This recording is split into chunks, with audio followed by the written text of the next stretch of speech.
है, यही टप्पल है जहां पर कभी समाजवादी लोगों ने साइकिल चलाई थी।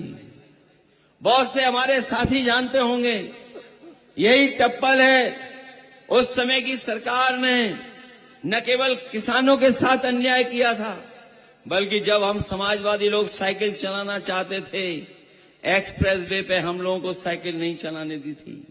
हम लोगों ने उसी दिन कहा था कि अगर साइकिल नहीं चलाने दे रहे हो तो आपकी सरकार चली जाएगी। हम लोगों ने उनकी कोई नहीं मानी, पुलिस के लोगों की, और हम लोग साइकिल लेकर के एक्सप्रेस वे चल करके यहां से मथुरा पहुंच गए थे। ये समाजवादियों ने इतना महत्वपूर्ण काम किया, उसका परिणाम ये हुआ कि साइकिल चलाने के बाद आपकी सरकार बन गई। और मुझे वो भी दिन याद है जब सरकार बनी तो एक किसान नेता थे जिन्हें जेल भेजा गया था। एक किसान नेता थे तेवतिया, जिन पे न जाने कितने मुकदमे लग गए थे, झूठे मुकदमे लगे थे, जेल में थे। समाजवादी सरकार आई, न केवल उन्हें जेल से बाहर निकाला बल्कि उनके पूरे के पूरे केसों को वापस लेने का भी काम हम लोगों ने शुरू कर दिया था। जहां टप्पल से लेकर के अलीगढ़ वाली सड़क, यही जिस पे न जाने कितना ट्रैफिक था, कई घंटों में अलीगढ़ पहुंचते थे, समाजवादी सरकार बनी, इसको 4 लेन बना करके हम लोगों ने रास्ते को आसान बनाने का काम किया। ये हमारे मुख्यमंत्री जी हैं जो पीडीए की नई नई परिभाषा दे रहे हैं। पीडीए की तो परिभाषा दे रहे हैं, लेकिन डीएपी का फुल फॉर्म नहीं जानते हैं। पीडीए की तो नई नई परिभाषा है उनके पास, लेकिन डीएपी की परिभाषा नहीं जानते हैं। मुझे याद है हरदोआगंज में बिजली का कारखाना जो बड़ा लगा हुआ है, ये किसी की देन है तो समाजवादियों की देन है। और समाजवादियों ने वो बिजली का कारखाना इसलिए लगवाया था जिससे कि बिजली बने, न केवल उत्पादन बढ़े, हमारे किसानों को बिजली ज्यादा मिले और ज्यादा बिजली के साथ साथ उन्हें सस्ती बिजली मिले। ये इंतजाम अगर किसी ने किया था तो समाजवादियों ने किया। कारखाना तो चल गया, लेकिन अभी भी किसानों की बिजली सस्ती नहीं हुई है। ये बीजेपी की सरकार जा रही है। समाजवादी लोग पीडीए परिवार को जोड़ करके, पीडीए परिवार को सम्मान दिला करके और सरकार बनाने जा रहे हैं। इसीलिए घबरा करके क्या नारा दे रहे हैं कि बटोगे तो कटोगे। उन्हें पता होना चाहिए हमारा समाज और हमारे गांव के लोग सौहार्द पसंद लोग हैं। ये उनके नारे के चक्कर में नहीं पड़ेंगे। और ये नारा कभी सोचा कहां से इन्होंने सीखा है? ये नारा सीखा है अंग्रेजों से, जिन अंग्रेजों ने कभी डिवाइड एंड रूल का नारा दिया था और हमारे देश पर राज किया था। उन्हीं अंग्रेजों से ये सीख करके आए हैं। अंग्रेज तो चले गए, लेकिन उनके वचनवंशी अभी भी हमारे आपके बीच में हैं। उनके वचनवंशी तो है ही हैं, उनके विचारवंशी भी हमारे आपके बीच में हैं। अभी मैंने अखबार में एक अंग्रेजी के में पढ़ा कि जो लोग नकारात्मक सोच के लोग होते हैं वो जल्दी बूढ़े हो जाते हैं। खुश भी नहीं रहते हैं, उम्र भी ज्यादा नहीं रहती है।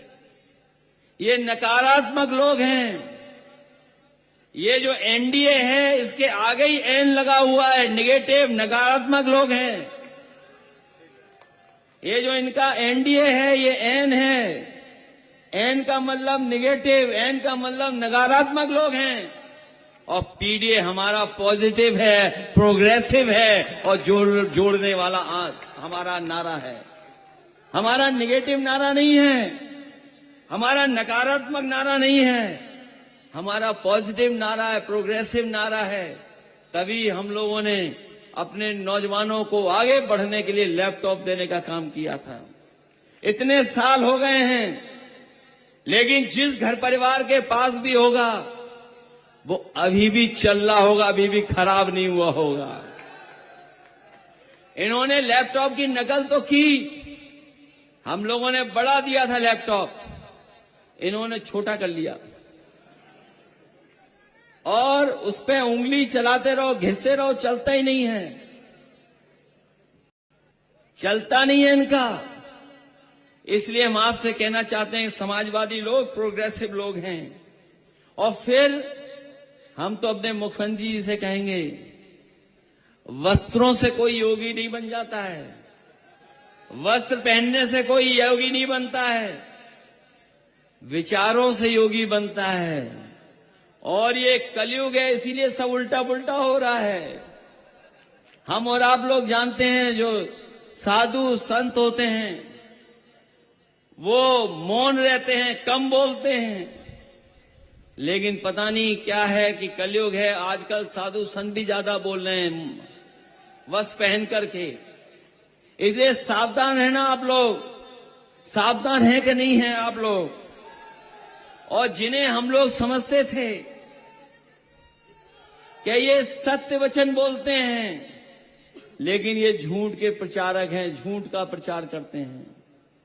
जो लोग जिनसे उम्मीद करते हैं कि सरकार चलाएंगे, वो बुलडोजर चलाते हैं। हम बधाई देना चाहते हैं सुप्रीम कोर्ट को कि जिन्होंने बुलडोजर को हमेशा हमेशा के लिए गैराज में खड़ा कर दिया। जो विकास का प्रतीक था, उसको विनाश का प्रतीक बना दिया सरकार ने। और हम सुप्रीम कोर्ट को इस बात में भी बधाई देंगे कि जिन्होंने न केवल बुलडोजर को रोका है, बल्कि सरकार पे जुर्माना भी लगाया है, और साथ ही साथ ये भी कहा है कि ऐसे दोषी अधिकारी जिन्होंने गरीबों के घर तोड़े हैं, बुलडोजर चलाए हैं, उन पे भी कड़ी कार्रवाई करने का काम सरकार करे। ये जो अनकॉन्स्टिट्यूशनल है, जो अनडेमोक्रेटिक है, इस बुलडोजर की राजनीति को हम समाजवादी लोग कभी स्वीकार नहीं कर सकते हैं। इसलिए इस चुनाव में हम आपसे निवेदन और अपील करने आए हैं कि डॉक्टर चारू केन आपके बीच में हैं। ये डॉक्टर हैं, ये पढ़ी लिखी हैं, हमें पूरा भरोसा है कि आप सबका समर्थन इन्हें मिलेगा, आप सबका इनको सहयोग मिलेगा। ये पहले भी चुनाव लड़ चुकी हैं और इस बार समाजवादी पार्टी ने इन्हें मौका दिया है। पिछले चुनाव में आपने मदद की, आपने जिता करके भेज दिया। आपने न केवल अपनी विधानसभा से जिताया, बल्कि लोकसभा भी आपने लगभग जिता दिया था। आपने जिताया, लेकिन प्रमाण पत्र नहीं पा पाए हम लोग, प्रमाण पत्र नहीं मिला। और आपको याद होगा, जो जीते सांसद हैं, जब शपथ लेने गए थे तो हम लोगों ने क्या कहा था कि ये बेईमान है। लेकिन आपने वो भी देखा होगा, जब बेईमान कहा तो वो मुस्कुरा रहे थे उसमें शपथ लेते समय। तो आप समझ गए होंगे बात। ये हमारा जीता हुआ चुनाव इन्होंने बदल दिया, और सच्चाई है कि अधिकारियों ने बदला, सरकार के दबाव में बदला। इसलिए आपको सावधान रहना पड़ेगा। और हम ये जानते हैं, जहां जहां हमारे कार्यकर्ता और जनता मुस्तैदी के साथ खड़ी हो गई, वहां भारतीय जनता पार्टी परिणाम नहीं बदल पाई। इसलिए उपचुनाव है ये, इसमें गड़बड़ी नहीं कर पाएंगे, क्योंकि जाने वाली सरकार के साथ कोई खड़ा नहीं होता। वो भी जानते हैं कि महाराष्ट्र का चुनाव के बाद उत्तर प्रदेश की भी कुर्सी बदल जाएगी, छिन जाएगी। ये हमारे मुख्यमंत्री जी समाज में अंदर ही अंदर बारूद बिछा रहे हैं, लेकिन इनकी कुर्सी छीनने के लिए भी इनके पीठ नीचे नीचे सुरंग खोद रही है।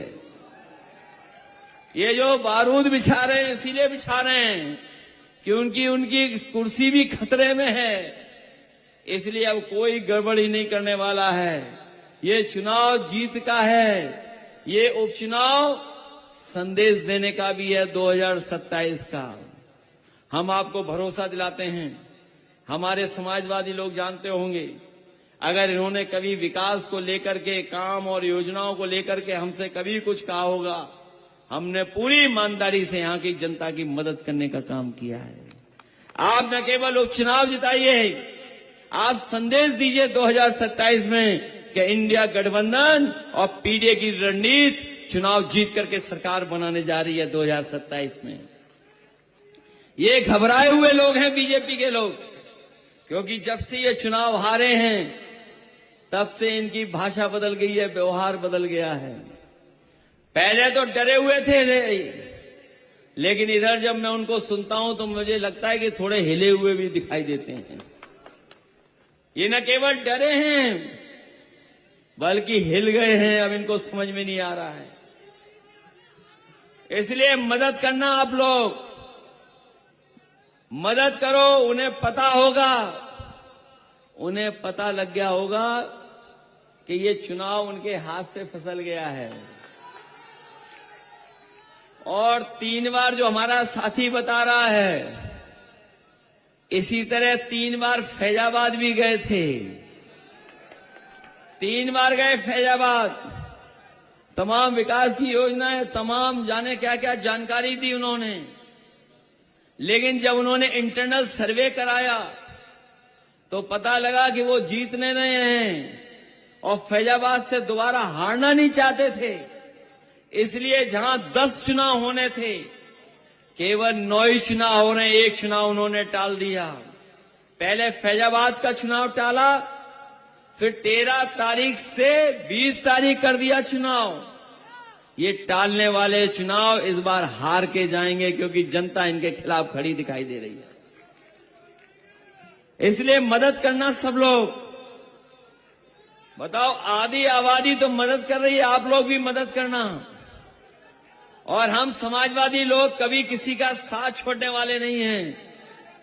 आपने देखा होगा, जहां जिसके साथ रहे समाजवादी, हम समाजवादियों ने सम्मान देने का काम किया है। अगर कोई दल हमारे साथ गठबंधन में आया भी तो पूरी ईमानदारी के साथ हम लोगों ने उसका सहयोग, समर्थन और सम्मान बढ़ाने का काम भी किया है। ये अलग बात है कि कुछ लोग राजनीतिक परिस्थितियों में स्वार्थ के कारण हम लोगों को छोड़ के चले गए, दूर चले गए, लेकिन मनी मन वो भी जानते हैं कि कोई भी ज्यादा सहयोग और समर्थन और सम्मान बढ़ा सकता है तो वो केवल समाजवादी पार्टी और समाजवादी लोग हैं। इसलिए मदद करिए आप लोग सहयोग करिए हमारा। और ये उपचुनाव ऐसा चुनाव है जिससे न केवल उत्तर प्रदेश बल्कि देश में भी संदेश जाएगा। इसीलिए आपने देखा है, सब कामकाज छोड़ करके केवल उत्तर प्रदेश के बाई इलेक्शन लड़ रहे हैं। और ये जो बटोगे और जो नारा दिया इन्होंने, ये नारा कहीं नहीं चल रहा है। हमारा साथी सही कह रहा है कि यहां पे आ रहे होंगे, क्योंकि महाराष्ट्र के लोगों ने मना कर दिया कि हमारे यहां प्रचार के लिए मत भेजो। वो तो आपने देख लिया होगा, वहां के नेता कह रहे हैं मत भेजो हमारे यहां, इन्हें वहीं रखो अपनी जगह पर। ये अपनी कुर्सी बचाने के लिए बार बार भाग रहे हैं और इनके सहयोग समर्थन में भी कोई नहीं है, कोई समर्थन में नहीं है। इसलिए मदद करिए इस चुनाव में और साइकिल चुनाव चिन्ह को आप मदद करके डॉक्टर चारू कैन को अच्छे वोटों से जिता करके भेजना। मैं आपको भरोसा दिलाता हूं, जब कभी भी सरकार में होंगे, हमारी प्राथमिकता किसान होगी, हमारी प्राथमिकता नौजवान होगी। हमारे किसानों की आय बढ़े और हमारे नौजवानों को नौकरी और रोजगार मिले, उस दिशा में हम लोग उत्तर प्रदेश और देश को आगे ले जाने का काम करेंगे। जब हमारा किसान और नौजवान मजबूत होगा, तभी हमारा समाज और देश मजबूत दिखाई देगा। हमें पूरा भरोसा है अपने यहाँ के लोगों पर कि इस बार डॉक्टर चारू को ऐतिहासिक वोट देकर के उन्हें विधानसभा में पहुंचाने का काम करेंगे। और हम आपको ये भी भरोसा दिलाते हैं कि हमें अगर मदद करनी पड़ेगी तो हम आपकी पूरी मदद करेंगे।